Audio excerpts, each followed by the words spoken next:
Hello and welcome. Today is the 3rd of December and the topic is why is the soul so important? First of all, we do not have a soul, but we are a soul being. The soul has the specific skill of feeling. Our structure as individuals, we have many senses, our 5 senses, and the so-called 6th sense, but we have many more senses. But the very skill of feeling belongs to the soul.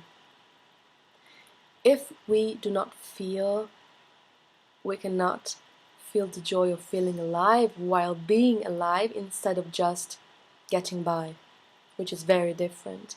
And in order to experience life as fully as we can, we have to take care of our soul.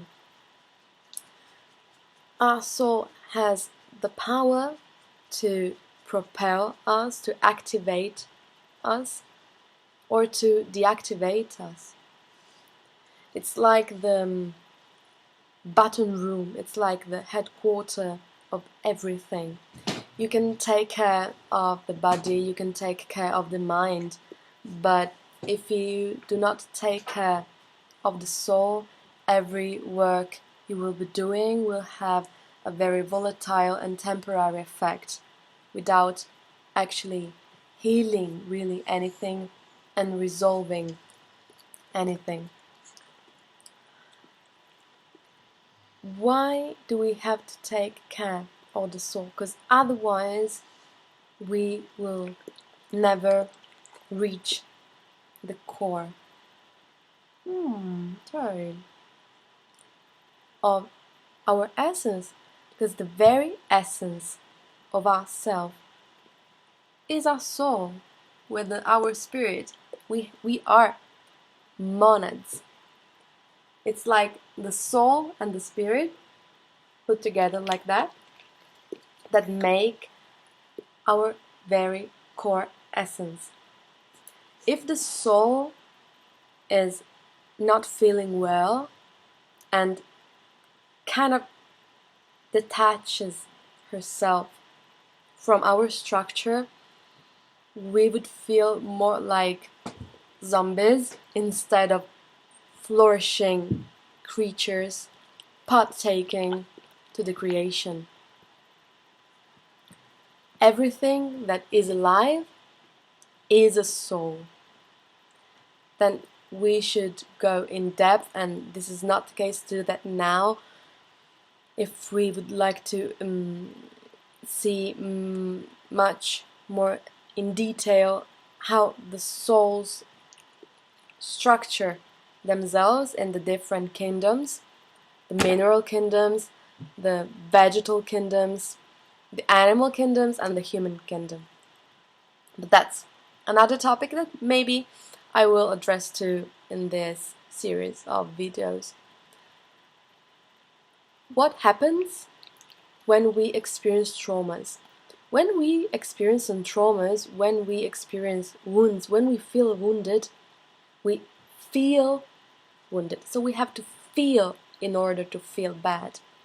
If we stop feeling, it's strategy defense, which I understand, of course, but it's like freezing the very part of ourselves that allows us to be sentient, because the soul feels and is sentient.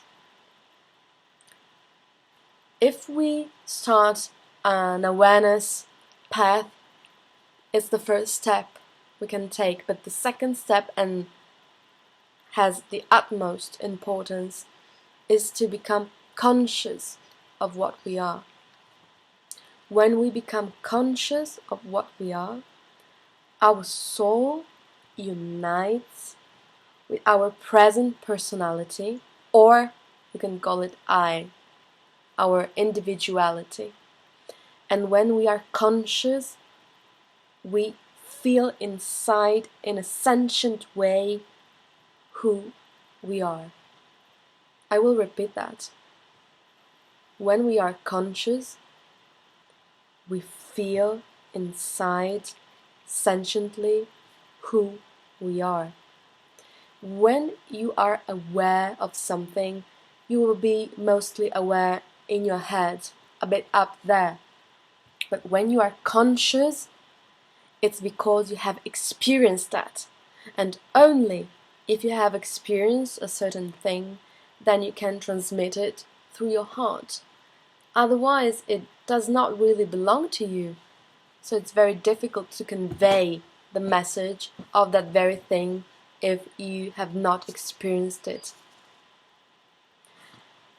Taking care of our soul means to dive deep, to tap into our inner being, to gather within, to acknowledge everything that we are feeling.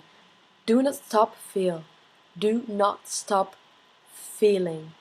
It's so important to feel. What are you feeling? Anger, frustration, apathy?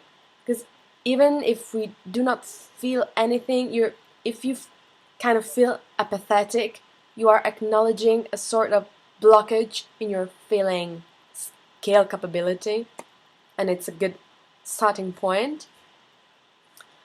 What else? Dive deep, go beyond, go past the first thing that arises, and then feel the core.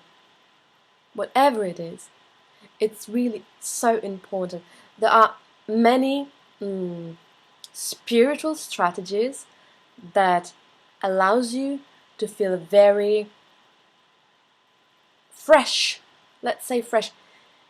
You kind of feel, it's not really the feeling, but you have the perception of being in a high dimension. This is because the spirit has been triggered with some practices. If you do some practices, some spiritual practices, you will certainly have some benefits.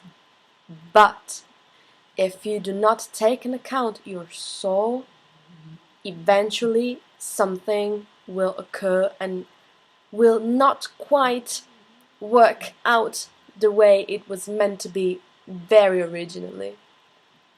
Because life itself is pure soul. John Keats said, everything is alive in its soul, and this is the valley of soul making. Life, our world, is the valley of soul making. What is the language of the soul? The soul has an imaginal language, which is not imaginary, it's imaginal. That means that works through images. What is an image? An image is a symbol, is a perception. It's something that comes before our normal language, our conceptual language. It's really immediate. Our soul lives in the immediate moment and in the eternal moment, does not have the sense of the linear time. This belongs to our identity, individuality, and our body, but the soul really does not perceive the linear time, and the spirit does not sense it either. So my aim for today is to encourage you all to really acknowledge what you're feeling.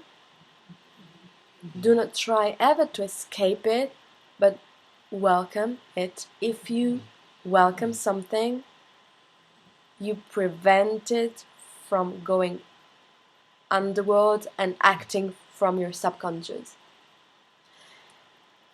We said that the soul has this imaginal language, and one of the best way to get in touch initially is through dreams. Dreams is really a wonderful tool to get in touch and to start a dialogue with your soul. And we will talk more in depth about the dream realm and what it is, because it's so wide, really so wide. So for today, this is all. I wish you a good evening and see you very soon, just right here on Migdal, the path of the self. If you have any comments, any questions, any doubts, please, I'd be really happy if you left a comment down below. And thank you to have stayed with me. This is Migdal, the path of the self, and I will be seeing you very soon tomorrow for the next video calendar episode. Thank you. Goodbye.